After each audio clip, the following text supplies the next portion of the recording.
கர்த்தருடைய நாமம் பரிசுத்தப்படுவதாக. இந்த காலவேளையிலே ஒரு சிறிய தியானத்தை பார்ப்போம்.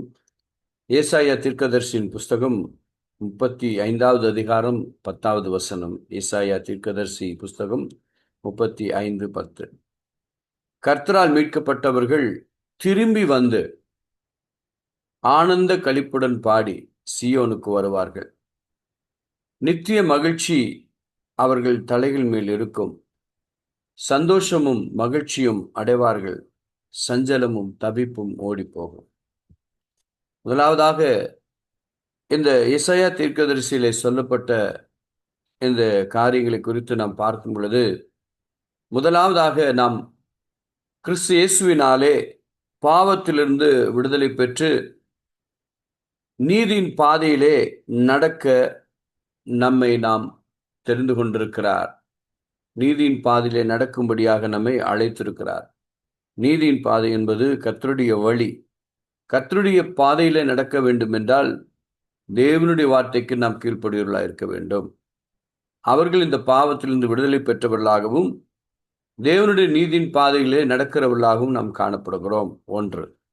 இரண்டாவது, இயேசு கிறிஸ்து நமக்காக பலியானார். எதற்காக பலியானார்? நம்முடைய பாவங்கள், நம்முடைய அக்கிரமங்கள், நம்முடைய மீறுதல்கள் எல்லாவற்றையும் அவர் சிலுவையிலே சுமந்து இரத்தத்தினாலே நம்மை கழுவி சுத்திகரித்து ரட்சிப்பு என்கிறதான அந்த இலவசமான அந்த கிருபையை நமக்கு தேவன் கொடுத்திருக்கிறார். நம்மை பாவத்திலிருந்து நாம் மீட்கப்பட்ட நாம் ஒரு நித்திய ஜீவனை, அழியாத ஜீவனை நாம் பெற்றுக்கொள்ளத்தக்கதாக கர்த்தர் நம்மை தெரிந்து கொண்டிருக்கிறார். மூன்றாவதாக வேதம் சொல்லுகிறது, கிறிஸ்து இயேசுவுக்குள் நாம் சுத்திகரிக்கப்படும் பொழுது நம்முடைய பாவங்களை எல்லாம் நாம் எல்லாவற்றிலும் இருந்து விடுதலை அடையும் பொழுது நமக்கு கிடைக்கிற ஒரே ஒரு புதிய காரியம் என்னவென்றால், பழையவைகள் ஒழிந்து போயின, எல்லாம் புதிதாயின என்று. அப்போ பழையவைகள் எல்லாம் நாம் கழிந்துவிட்டு ஒரு புதிய மனிதனை நாம் தரித்துக் கொள்கிறோம், புது சிருஷ்டியாய் மாற்றப்படுகிறோம். அப்படி என்றால் புதிய மனிதனுடைய காரியங்களும் புதிய மனிதனுடைய கிரியைகளும் சிந்தைகளும் நம்மிடத்திலே காணப்பட வேண்டும். கர்த்தருடைய ரட்சிப்பை பெற்றுக்கொண்ட நாம் நித்திய ஜீவனை, அவரோடு நித்திய காலமாய் இருக்கும் நம்பிக்கையை நாம் பெற்றிருக்கிறோம். பாருங்க, இந்த இடத்துல சொல்லப்பட்ட வார்த்தைகளை நீங்கள் பார்க்கும் பொழுது, அவர்கள் சந்தோஷமும் மகிழ்ச்சியும் அடைவார்கள், சஞ்சலங்களும் தவிப்பும் ஓடி போகும் என்று சொல்லுகிறார். அப்போ இயேசு கிறிஸ்துவின் ரத்தத்தினாலே கழுவப்பட்டு சுத்திகரிக்கப்பட்டு புதிய மனுஷனாக உருவாக்கப்பட்ட நாம் எப்படி இருப்போம் என்று தீர்க்கதரிசன வார்த்தைகள் சொல்லுகிறது. இந்த தீர்க்கதரிசன வார்த்தைகள் சொல்லுகிறபடி நம்முடைய வாழ்க்கையிலே இனி சஞ்சலங்கள் இருக்காது, தவிப்பு இருக்காது. ஏனென்றால் கர்த்தரால் நாம் ரட்சிக்கப்பட்டிருக்கிறோம், கர்த்தரால் நாம் நித்திய ஜீவனை பெற்றிருக்கிறோம், ஒரு புதிய மனிதனை தரித்துக் கொள்கிறோம். ஆகினாலே நம்முடைய வாழ்க்கையிலே இனி அழுகை இல்லை, உங்கள் துக்கம் சந்தோஷமாய் மாறும், சந்தோஷமும் மகிழ்ச்சியும் உண்டாகும் என்று வேதம் சொல்லுகிறது. ஏசாயா தீர்க்கதரிசி 2 இடங்களிலே இந்த வார்த்தைகளை குறித்து ஏசாயா தீர்க்கதரிசி வெளிப்படுத்துகிறார். அதே 51:11 இதே வசனத்தை சொல்லுகிறார். பாருங்க, அதனால தான் சொல்றாரு, அவர்கள் இனி அவர்கள் அழப்போவதில்லை, புலம்புவதில்லை உலக மனிதர்களைப் போல. ஏனென்றால் அவர்கள் தேவனாலே இப்படிப்பட்ட ஒரு நித்திய மகிழ்ச்சியையும் சந்தோஷத்தையும் பெற்றுக்கொண்டவர்களாகிய நாம் இனி எதை குறித்தும் நாம் கலங்காதபடிக்கு, பயப்படாதபடிக்கு, என் தேவன் ஒரு நித்திய ஜீவன், அழியாத ஜீவனை எனக்கு தந்திருக்கிறார்.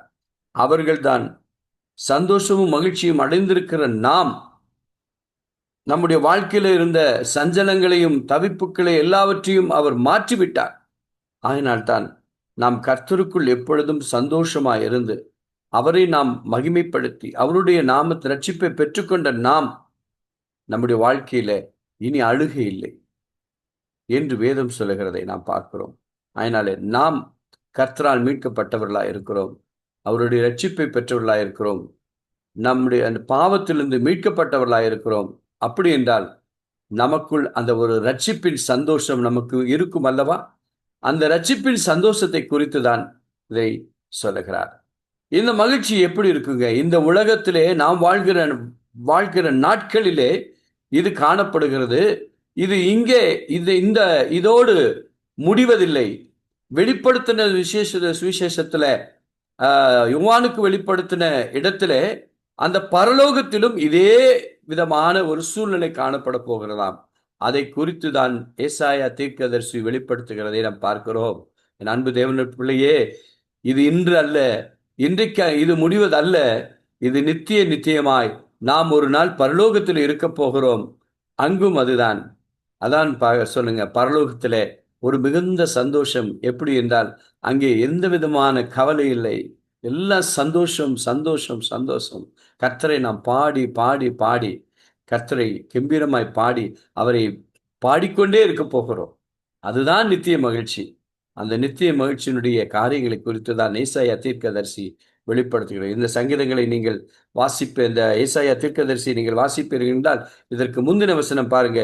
அங்கே சிங்கம் இருப்பதிலே துஷ்ட மிருகம் அங்கே போவதும் இல்லை, அங்கே காணப்படவும் மாட்டாது, மீட்கப்பட்டவர்கள் அதிலே நடப்பார்கள். அப்போ அந்த பரலோக ராஜ்யத்தை, அழியாத ராஜ்யத்திலே நாம் பிரவேசிக்க போகிறோம் அல்லவா, அந்த ராஜ்யத்தை குறித்து இந்த இடத்துல சொல்லுகிறதை பார்க்கிறோம். ஆனால் அந்த ராஜ்யத்திலே காணப்படுகிற அந்த நித்தியமான மகிழ்ச்சி இந்த உலகத்திலே வாழ்கிற, இந்த நாட்களிலே வாழ்கிற நமக்கு ஆண்டவர் இந்த இடத்திலும் அந்த மகிழ்ச்சியை கொடுக்கிறார். அந்த ரட்சிப்பின் சந்தோஷத்தை, மகிழ்ச்சியை, சந்தோஷத்தை கொடுக்கிறார்.